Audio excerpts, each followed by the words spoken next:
Bonjour à tous. Enseigner la parole est un élément essentiel du ministère pastoral. Et j'aime cela. J'aime beaucoup enseigner, j'aime beaucoup être avec les personnes, que ce soit individuellement ou en groupe, et ouvrir la Bible et découvrir dans la Bible toutes les richesses qui s'y trouvent. Et il ne se passe pas une seule étude sans que j'apprenne quelque chose au travers de l'échange qui a lieu. Et c'est ce qu'il y a d'extraordinaire dans cette parole.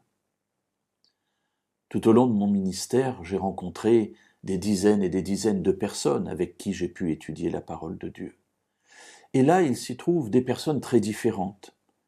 Des gens qui étudient parce que, entre guillemets, il le faut, et on sait qu'on va y découvrir des choses importantes pour nous.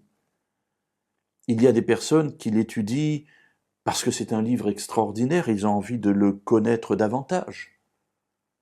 D'autres l'étudient pour les aspects archéologiques, parce qu'il y a là énormément d'éléments historiques. D'autres l'étudient à cause des intérêts prophétiques.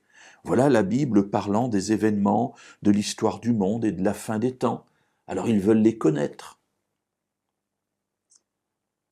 Il y a une approche différente qui m'a toujours frappé et que l'on ne trouve pas chez tout le monde. Jésus a vécu ce type d'approche aussi. Dans l'Évangile selon Luc, au chapitre 5 et au verset 1, il est écrit « Comme la foule se pressait autour de lui pour entendre la parole de Dieu ».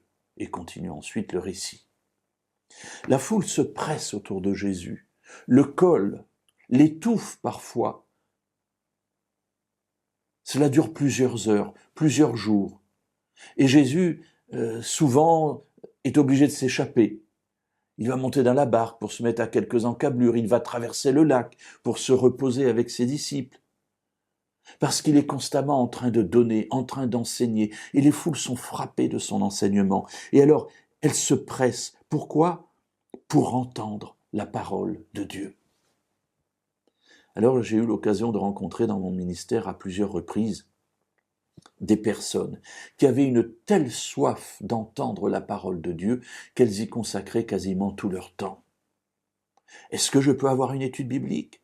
Est-ce que je peux en avoir une autre ? Et certaines personnes sont allées jusqu'à avoir 3 études par semaine.